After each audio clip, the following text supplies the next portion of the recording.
hello, my friends. Welcome back to Yee-Haw, a Bonanza podcast. I'm your host, Melissa, and today we are watching Season 1, Episode 16, I believe it's Rojo Grande is how they say it in the episode. I think I said El Toro Grande last week. I don't really know what the correct pronunciation is on that, so please bear with me. This episode was written by John Tucker Battle, David Dortort, and Fred Hamilton. It was directed by Christian Nyby. It premiered January 2nd, 1960. So we're in the 1960s now, no more 1959. Its special guests were Ricardo, Cortez, Barbara Luna, Armand Alzamora, Alan Roberts, Jose Gonzales, Penny Santon, Alma Beltron, and Tina Menard. I don't know. I'm so bad with pronunciations, you guys. Hope I didn't botch any of those too terribly. Hope you guys are having a great day so far. I am excited to be here once again. Hope you're enjoying the podcast. So far, I've noticed that I've gotten quite a few new followers over the last week or so. So if you're new here to the podcast, welcome. I'm so happy to have you on this journey. So the episode description today is, this is via IMDB. It says, after tangling with bandits on the way to California to buy a prized bull for the Ponderosa, Little Joe fends off a pretty senorita and her jealous fiancé, while Haas discovers that the bull has been spirited away by a little boy who is convinced the Cartwrights plan to kill and eat his big bovine friend. That is a lengthy episode description that leaves out 2 additional plot points in this episode. This episode has like 20 different subplots going on at once. It is such a mess, but we're gonna see here pretty quick what I'm talking about. Just once again, guys, you can find the podcast on Instagram and TikTok at Yee-Haw Bonanza Pod. You can also email me with any thoughts or questions if you want to have them read on the show at yeehawbonanzapod@gmail.com. And of course, please do not forget to like this video if you are watching this podcast on YouTube today, and subscribe to the YouTube channel if you haven't already. Or if you would please consider writing me a positive review on Apple Podcasts, I would so appreciate it. I would love to hear your thoughts, and every review helps boost me up in the algorithm or numbers or whatever you want to call it. So first things first. Our guest star of the week is Ricardo Cortez. He was listed as the guest star. Fun facts on him. He played the original Sam Spade in the 1931 version of the Maltese Falcon, which is very cool. I just recently watched the Maltese Falcon for the first time with Humphrey Bogart. That was probably a year ago. So I guess it's not that recent. But I watched that movie for the first time about a year ago, and I enjoyed it. I got to be honest, I watched the Maltese Falcon because I wanted to watch the parody movie with Peter Falk, but I wanted to understand like the source material. So I went back and watched the Maltese Falcon.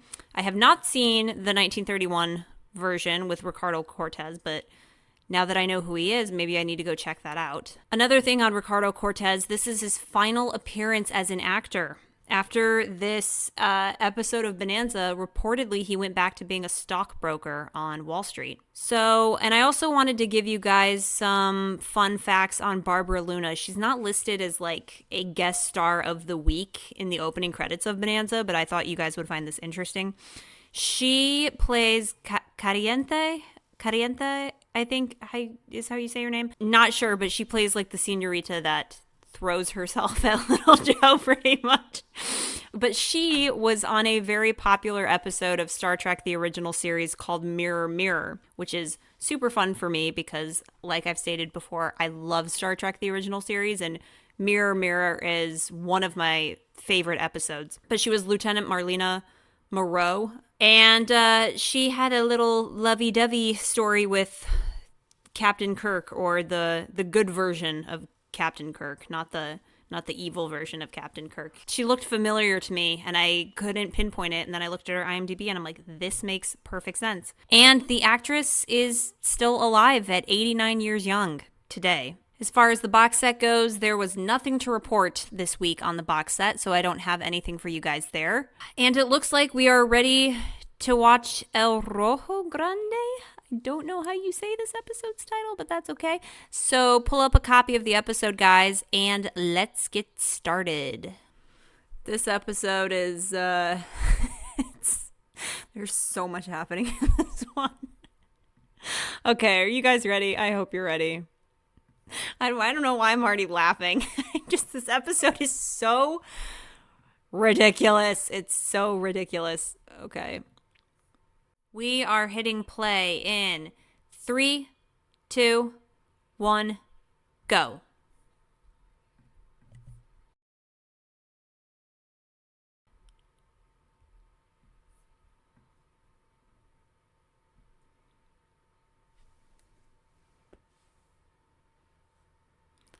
Okay, right off the bat, why in Bonanza do the Cartwrights or the people that they're with, such in this case the bank teller, always loudly announce how much cash they're carrying? I don't get it. It's like, well, here's your $15,000 for your trip in San Francisco or wherever you're going. They just always make a point to loudly announce it, and it's like, why? It's so ridiculous.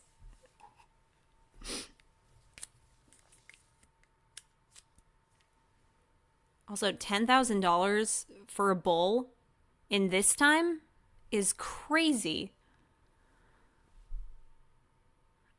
Actually, let me find this. I did look up how much that would translate to today, and it was a crazy number. Them senoritas. Oh, Purnell's facial expression there was so cute. He was like, wow, I can't believe you actually spoke Spanish.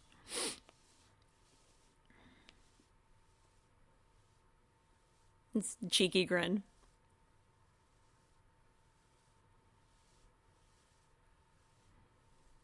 Okay, so I did look up how much $10,000 in this time, assuming it's like 1860, would translate to today in 2025. And apparently $10,000 in 1860 would be approximately $380,000 today, which is insane for one bull. I don't know if I can justify that purchase, Ben.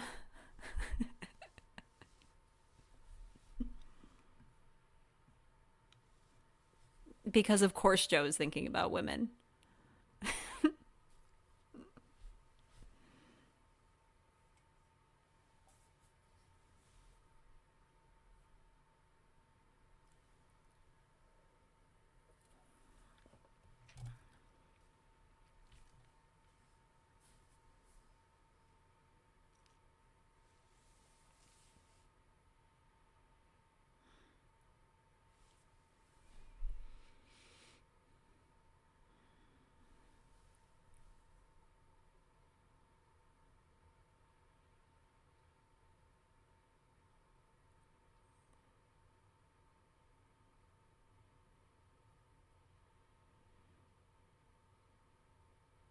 I have to wonder why they introduced this, in my opinion, pointless subplot here in the beginning.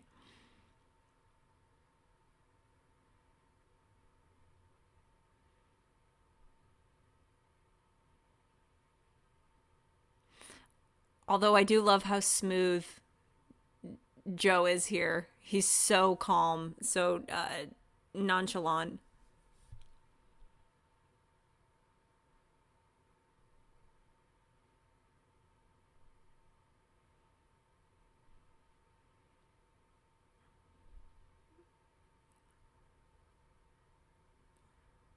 They made such quick work of them.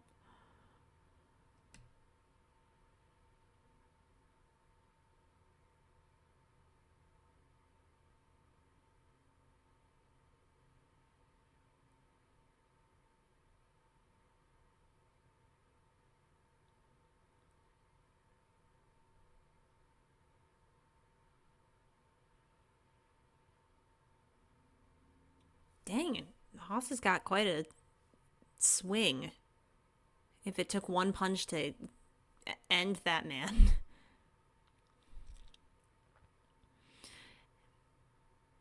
And I get so much happens in this episode. There are so many crazy different subplots happening, which I guess is to make the point where it's like, wow, it really was a big journey to bring this bull back into town, but it's just it feels a little pointless.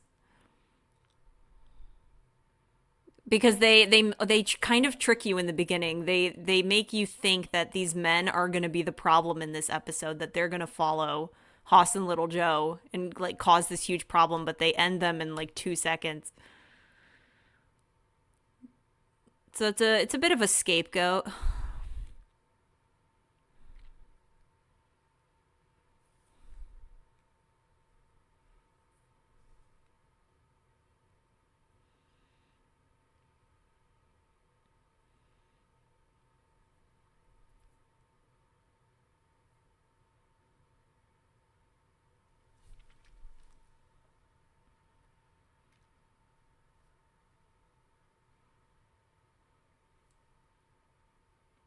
Oh yeah, we get the first introduction of Hoss's real first name, Eric. Which I gotta be honest, I don't think I would have ever guessed Eric for Hoss. It feels so opposite to what you think his name would actually be. Like that is definitely not what I would have guessed his name to have been.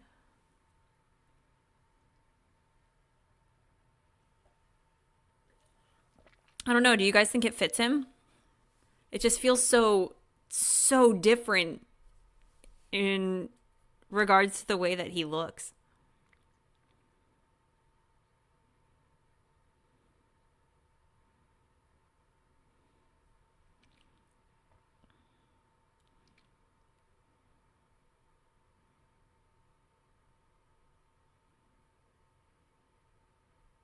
Yeah, El Rojo Grande is what he just said. So I think that's the proper way to pronounce the title.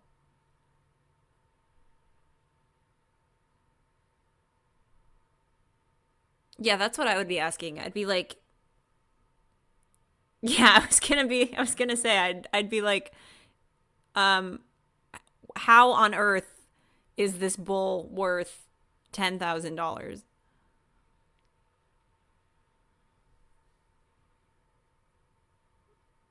20,000 for a bull in 1860?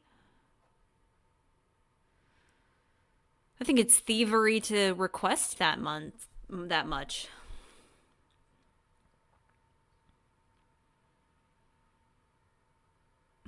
This is crazy.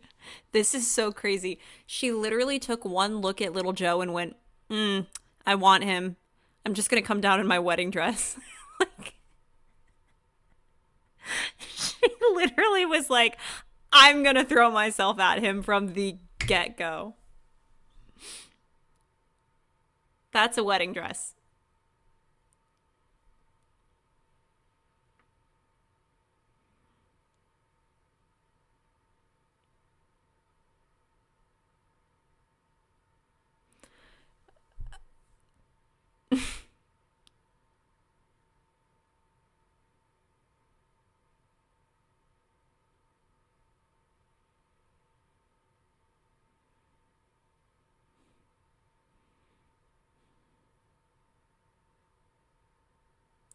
Eduardo and Little Joe in this episode are just like two peacocks ruffling their feathers in front of gosh, what is her name? It's Kaya something. It's Kaya something, but they're like two peacocks ruffling their feathers in front of her, which is hysterical.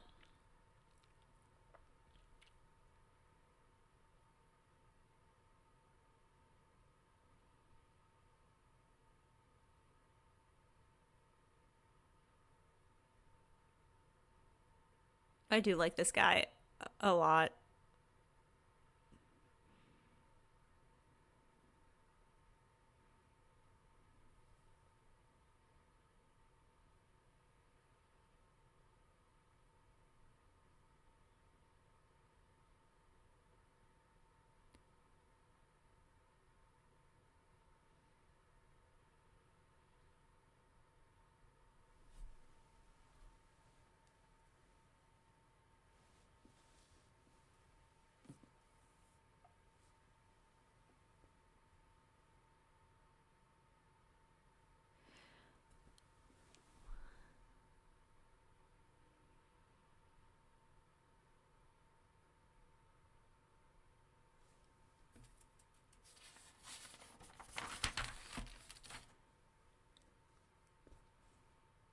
It's a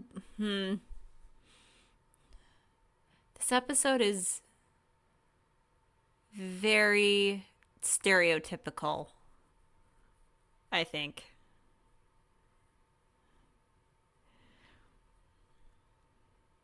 Also, why is this family so obsessed with the bull? They're like, no, they can't take the bull because the little boy loves it so much. And I'm like, why do you even have a say?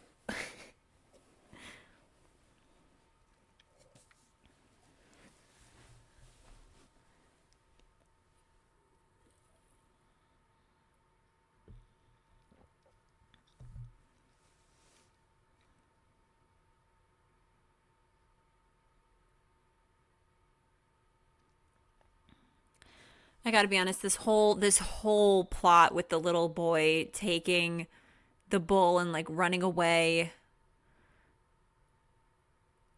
it got exhausting to me after about 10 minutes. It was a little wearying.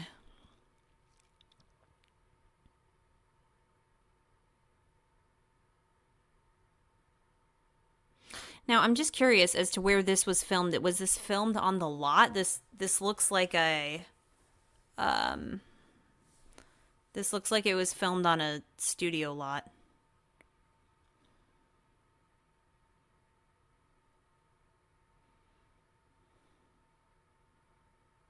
You know how you can do like the Universal Studio Tour in California? It kind of looks like that kind of setup to me. The outside shots look that way anyway.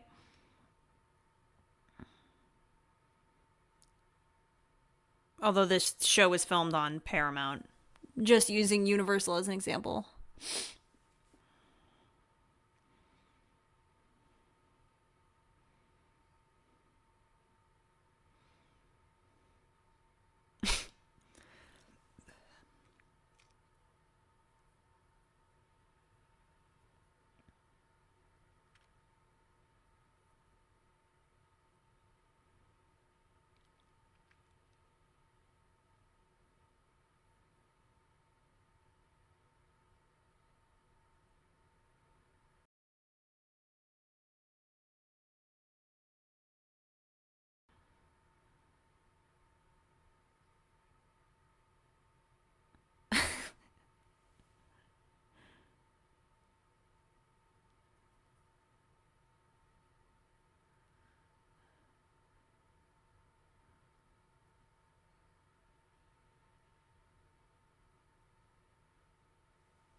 Cayetana.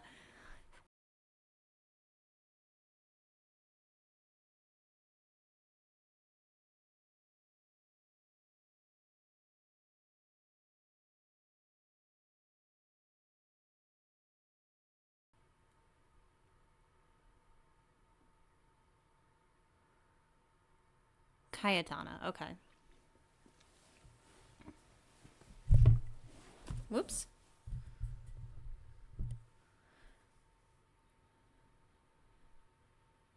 Peacock's feather ruffling. And I look at how passive aggressive Joe is being here. Like he just gives a pure display of passive aggression towards Eduardo this entire episode. Not because he's interested in Cayetana, but because he just needs to puff out his chest and show off.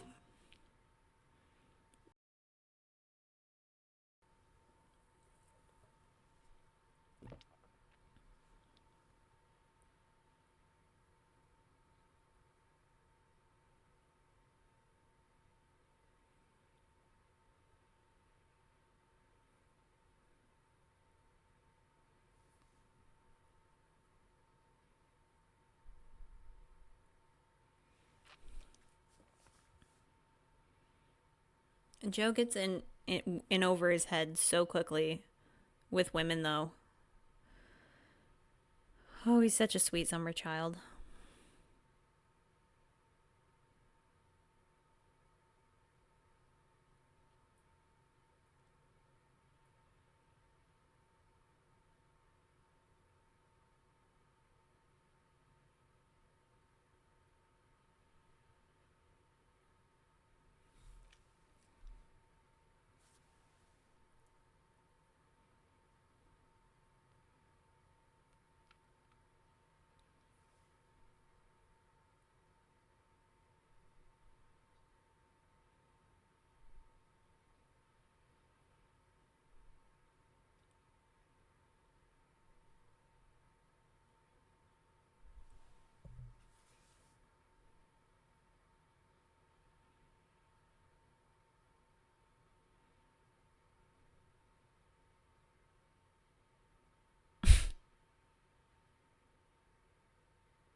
Oh my gosh. Joe's just like, I have to go flirt with danger. I can't help myself.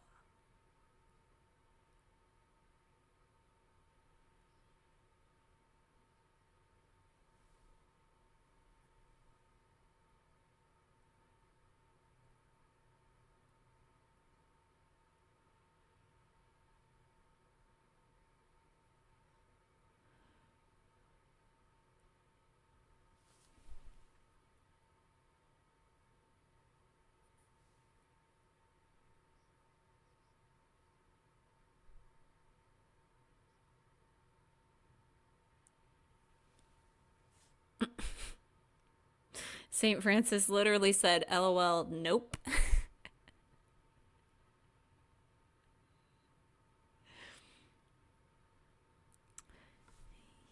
He said, no, prayer request denied.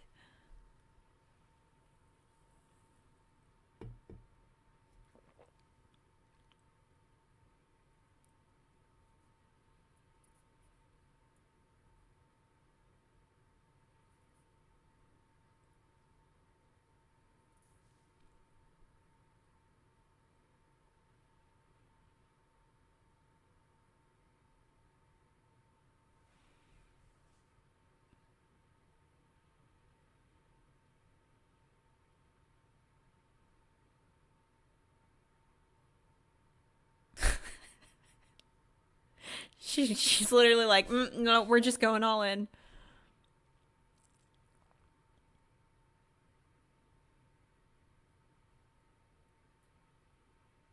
She's like, I'm just gonna advance immediately.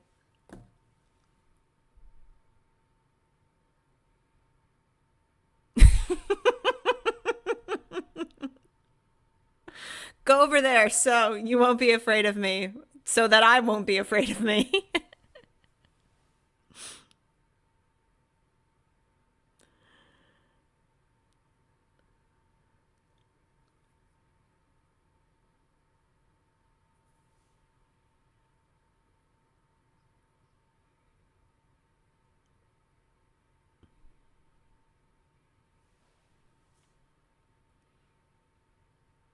She's like, did my signals earlier of me being in my wedding dress just not come across?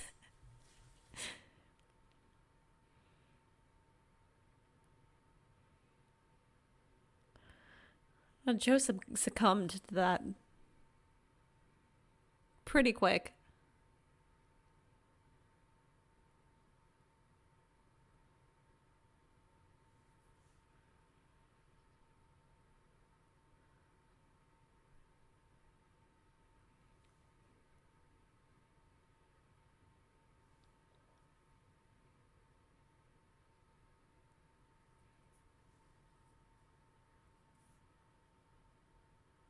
Let us go and find out. I do not trust these Yankees. Some of the dialogue feels extremely wooden in this episode.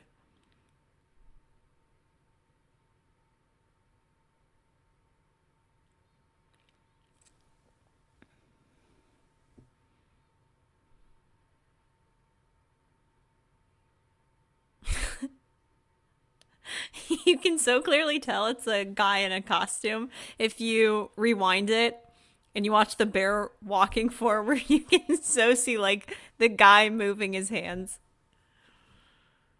It's so funny.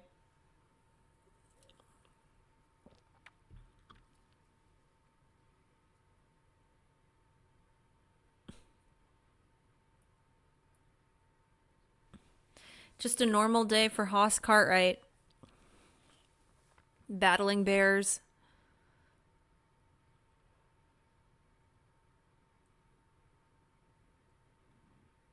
Oh, okay. Beating that bear to death.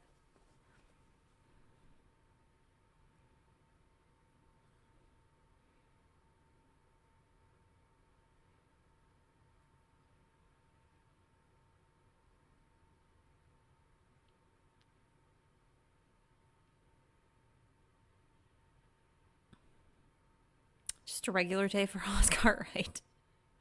What'd you do today? I beat a bear to death. I saved a bull and a little boy.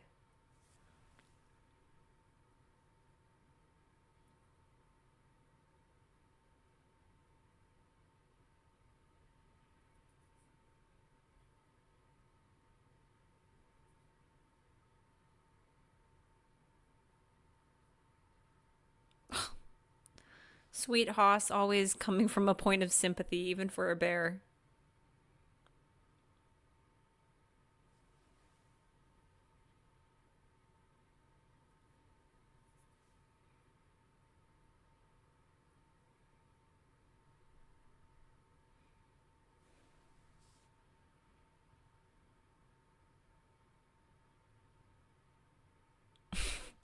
Hoss is like, how do I make this PG?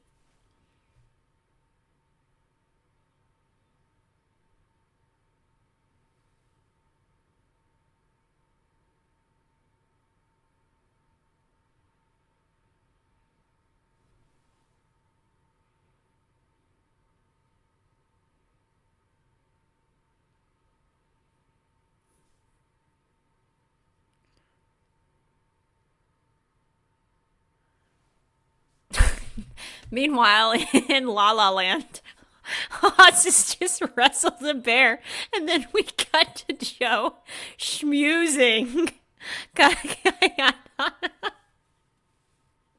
Oh my gosh.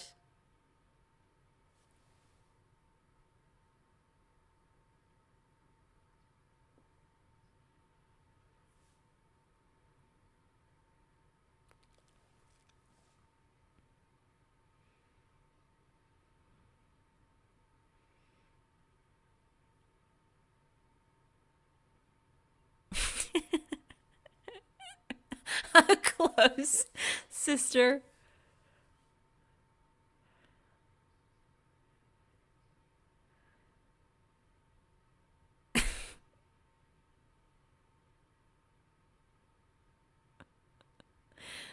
Oh my gosh. This episode is. There's such a quality difference between this episode and the last episode. You get such a nice hangout episode with Joe and Hoss and seeing their dynamic, and then you go to this and it's like Looney Tunes hijinks.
Why is everybody so obsessed with this bull?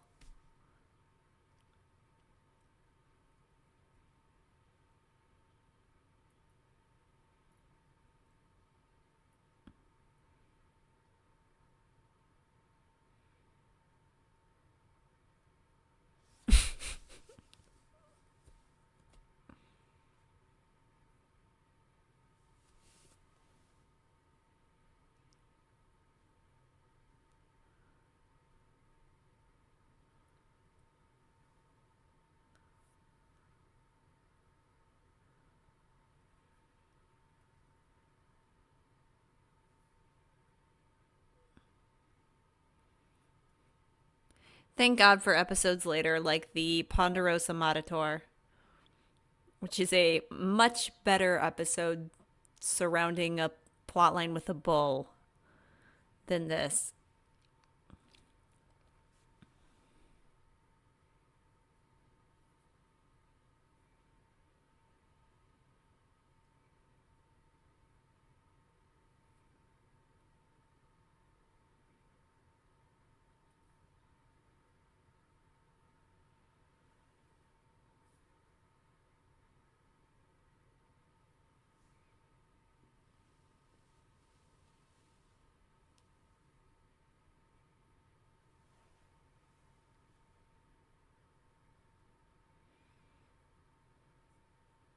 And one would think the episode would just end here, but no. We have even more hijinks to go through. Yeah, this location looks like it's on like a studio set. I'm not sure.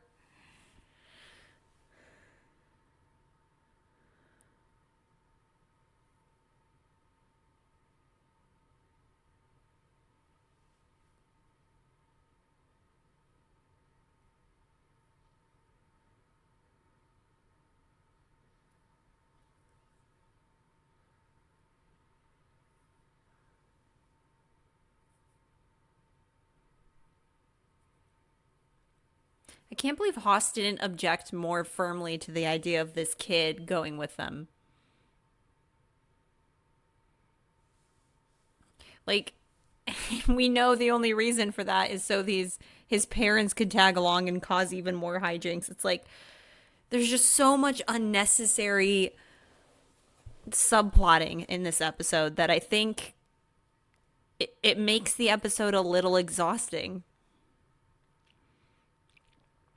Although I gotta be honest, I can't hate his father because there's something delightful about him.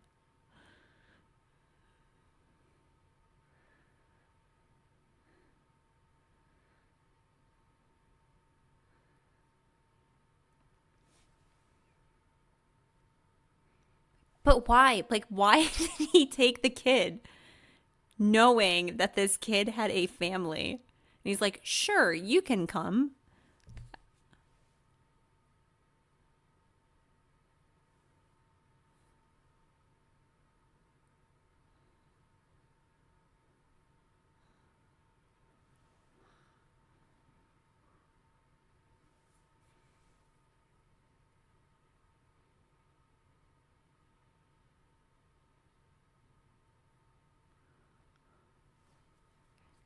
The four words to get Haas to agree.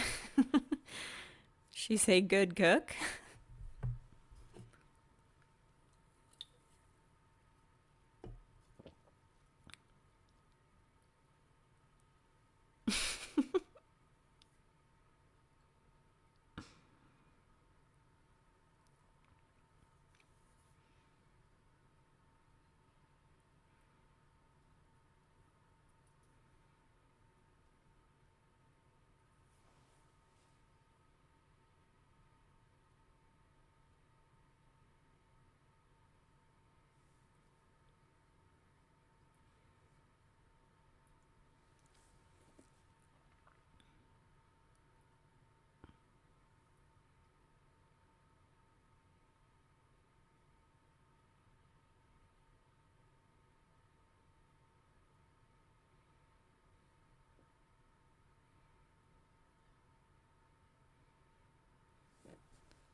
This bull is so over the.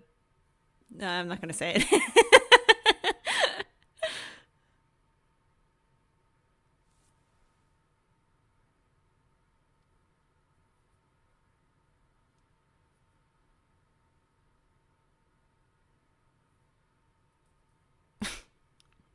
That's nice.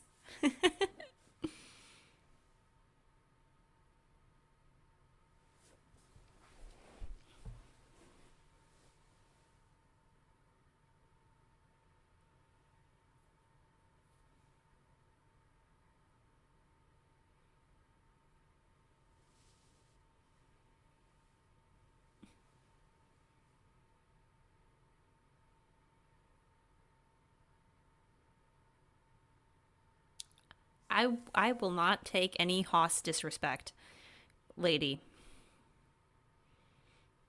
Let's be real though. Haas would be a great husband slash dad. No, no offense to Joe. I'm just saying let's not disrespect Haas here.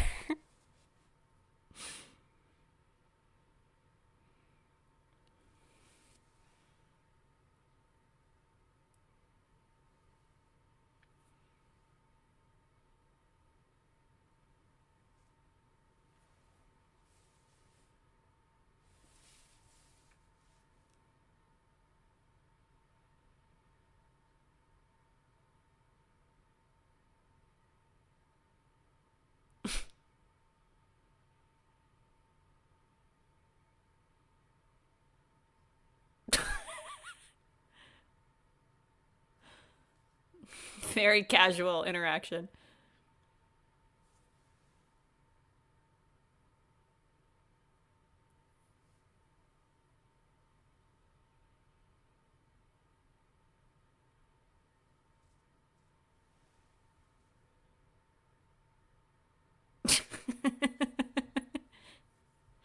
Does Joe know?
That's adorable though. I love this little scene because Haas is like, look, Joe, I want to be an uncle, but not like this. What did you do? Oh, just thinking about the prospect of Haas being an uncle is so cute, though.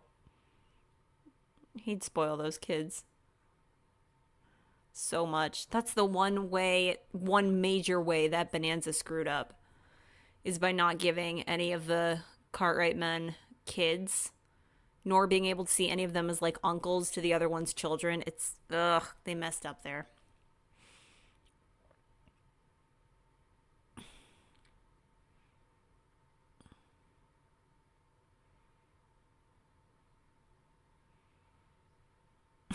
This is also a good exchange here.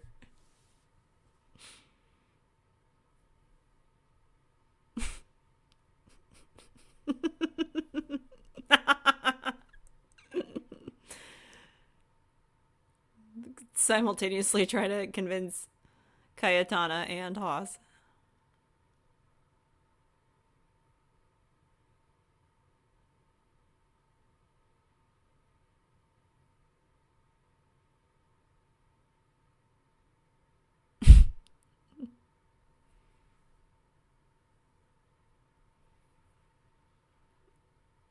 Yeah, I'm kind of with Haas on this. Haas is like, You dug yourself into this, so that's kind of your problem.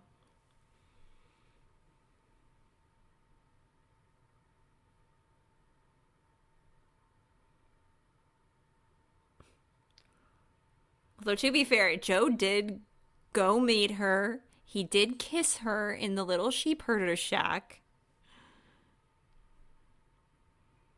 And he expected her not to follow him.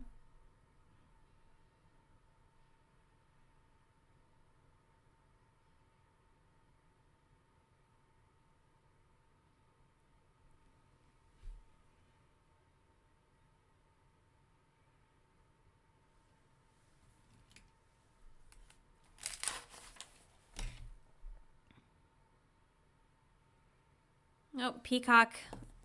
Peacock feathers are ruffling. Again, I love the idea of like insulting somebody's honor. How dare you insult me? We have to duel to the death. It's such a hilarious concept.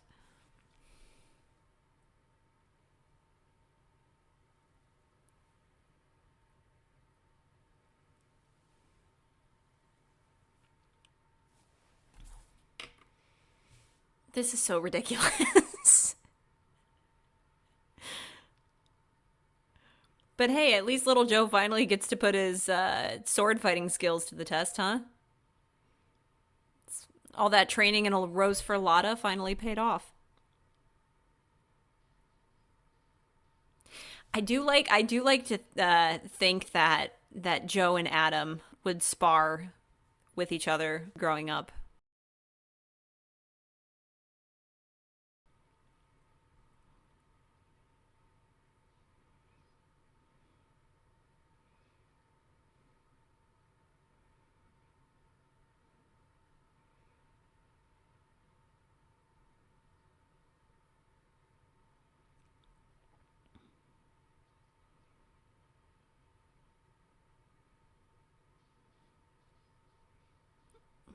You can so tell too that Michael Landon loved doing his own stunts.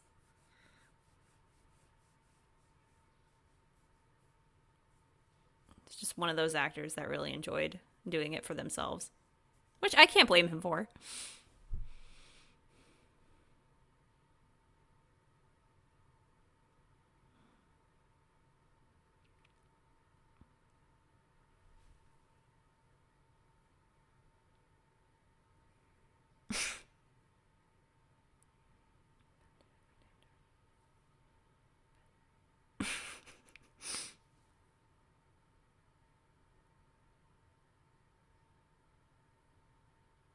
You still haven't solved your shotgun wedding problem yet.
Well, I'm glad that got resolved. But wait, there's more.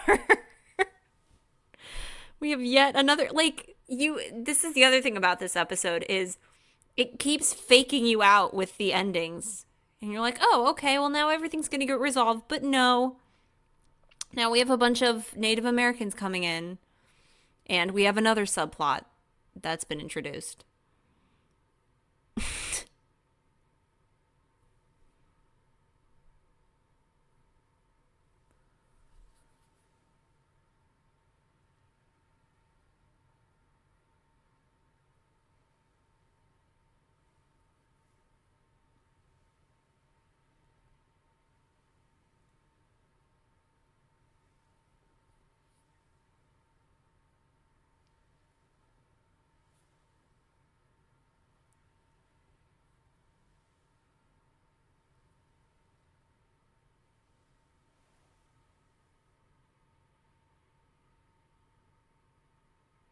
There's just too much going on here.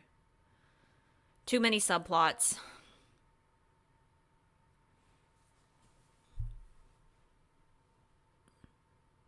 And a lot of stagnant dialogue, like a bunch of just like random dialogue that goes on for too long that doesn't move the plot forward.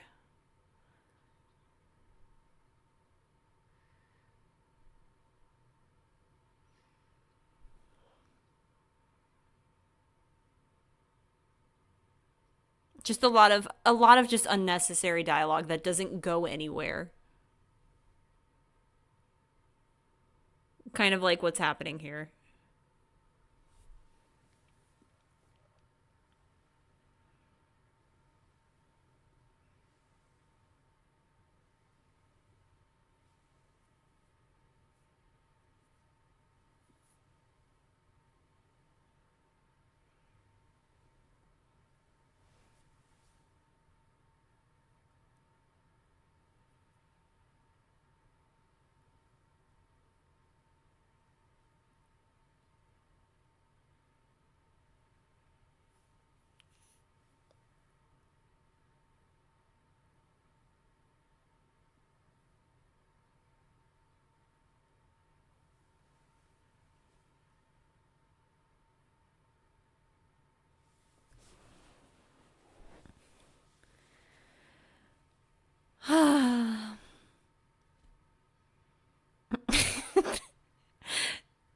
I am this I am this little boy watching this episode. Please kill me.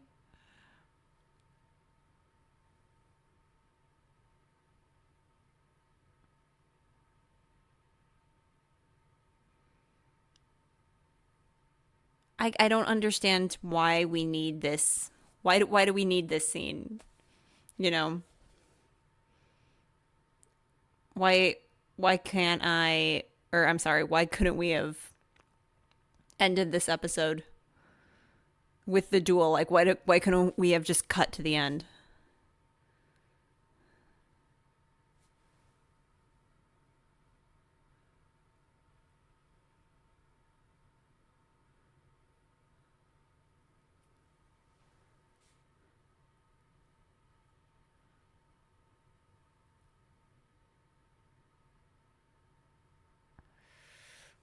Oh.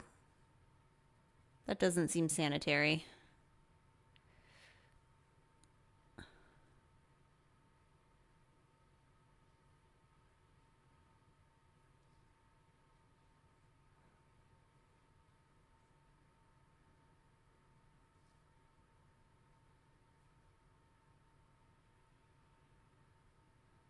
Why did we need that scene?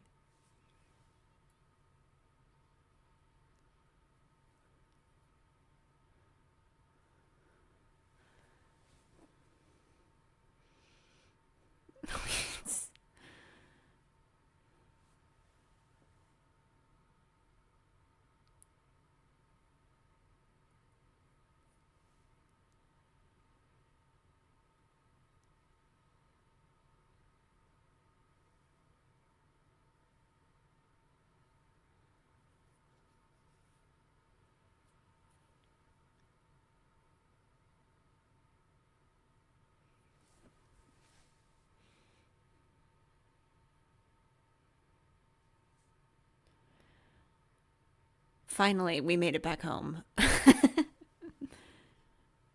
a long episode of hijinks, we are finally back on the Ponderosa, and not soon enough.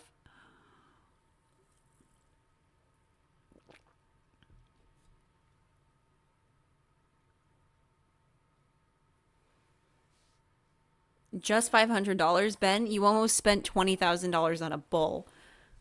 I don't want to hear it. Cannot believe that translates to like 380,000. That's insane.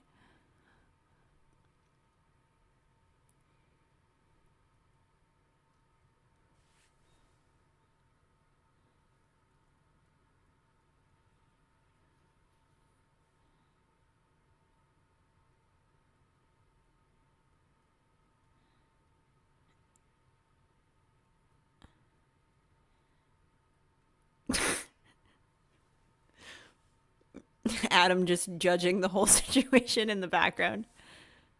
Great as usual.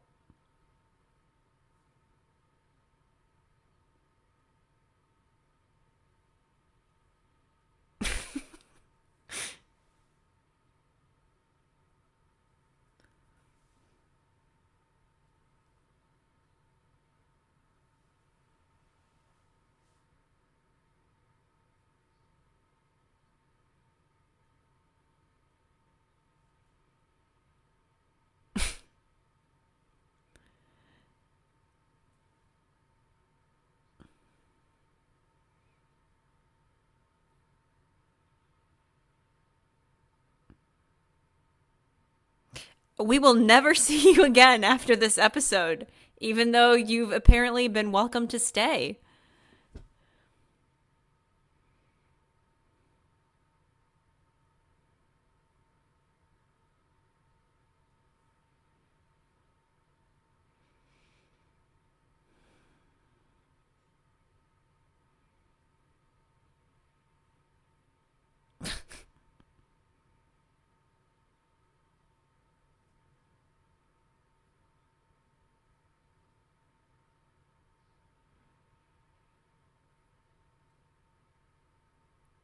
This is the best line. That, both of them, both Ben and Adam had the best lines in this whole episode. Ah, that couldn't have ended soon enough. A little rough this week. All right, so that was an episode that happened. I don't think I'm going to have too much to say on this one. It's a bit boring overall. I mean, it's got some entertaining aspects in it. You know, with any episode with Hoss and Little Joe, you're going to have some funny moments because their hijinks can be hilarious. But I think that this episode was a bit on the boring side, and it's definitely a downgrade from last week's episode. Last week's episode is a much better demonstration of like Hoss and Little Joe's dynamic and how funny they can be when they don't have 20 subplots happening in an episode, when the episode's trying to go in a million different directions. It's just very, very average overall. As far as character performances go out, Ricardo Cortez had a very background role as, was it Don Luis? I don't even know. I couldn't even keep up with all the character names because there were so many characters in this episode. But he and Barbara Luna just did what they needed to do. It was a very run-of-the-mill episode. Nothing really stands out too much about it. I was amused watching the scenes with Joe and Cayetana where she's like, I kissed you once, twice, once. Like, that was funny. But I don't think that there were enough scenes like that to save the overall episode because I felt like it was really starting to drag. You start to feel the length. It becomes wearying in a way. It becomes a little tired and it overstays its welcome pretty quick, in my opinion. Again, too many subplots happening. You have the men about to steal the money, the bushwhackers in the beginning. You have the jealous fiance. You have Cayetana throwing herself at Joe. You have this little boy and his obsession with the bull and then his parents tagging along. It got kind of annoying at points, and it's like you almost go through a sense of relief at the end where you're like, okay, it's over, like we're done. And it was just so random. There wasn't like a consistent plot thread in this one that you could follow. It's just like, oh, I guess this is happening now. Hoss is fighting a bear. Joe's in a little sword duel. For some reason, the Native Americans come and take the bull, but then they generously give it back after a 2-minute scene with this little boy. And then, of course, you get to the end and Adam goes, that's a lot of bull. I think that pretty much sums up my feelings on this episode. So I would say overall, it's an average episode. Can't ever say I'll probably watch that one again, but it's fine. I personally would have picked a single plot point and run with it rather than introducing all these different subplots, but that's just me. What would you guys do? What did you guys think of all these random subplots? Did you enjoy this episode or did you find it a little bit annoying like I did? I'd be interested to know what you guys think of Hoss's first name being Eric, because the first time I heard that, I was like, that is definitely not what I would have guessed. I would have guessed something completely different. He doesn't look like an Eric, but maybe that's the point. With his character, you have that juxtaposition of the way he looks versus what his name actually is, which sounds so different. It's funny. I can't remember where I got this information, but I did look it up once, and I looked up like the full names of the Cartwright brothers. I believe Haas's is Eric Warren Cartwright, Adams is Adam Eugene Cartwright, and then Little Joe's is Joseph Francis Cartwright, which I think are great names. Like, they're awesome. Like, Adam Eugene sounds perfect. Joseph Francis sounds perfect. Still don't quite get Eric, but Eric Warren, like, works really, really well. I'm not sure if that's canon, but I remember reading that somewhere. It is kind of funny how last week's episode was, like, pretty good for Joe and Haas, and then you get this. It's the duality of man. But yeah, guys, let me know what you think of this one. All in all, I'd say it's probably on the lower end of the episodes in season 1 that we've watched so far. It's probably on a similar level as Mr. Henry Comstock, which wasn't a great episode either. But please drop a comment if you're watching this on YouTube and let me know what you think. In the meantime, if you would like to email me with any thoughts that you would like to have me read on the show, you can email me at yeehawbonanzapod@gmail.com. Next week, I am so excited to say that we are watching episode 17, The Outcast, featuring one of my favorite actors of all time. Jack Lord is guest starring in next week's Bonanza episode. And for those of you who may not know, Jack Lord is most famous for his role as Detective Steve McGarrett on the very popular television series Hawaii Five-0, which is another show that I've been revisiting in my spare time. And oh my gosh, he is such an incredible actor. So I'm super excited to go and revisit Jack Lord's Bonanza episode next week. So a lot of fangirling is probably going to be happening. So hopefully you guys will have patience with me as I go through that episode. But make sure you tune in next week for The Outcast. I hope you guys have a great rest of your day. And please let me know what your thoughts are on El Rojo Grande. Looking forward to hearing what you guys think. Hope you have a great rest of your day, no matter where you are or what you're doing. And I will see you in the next episode. See you guys later.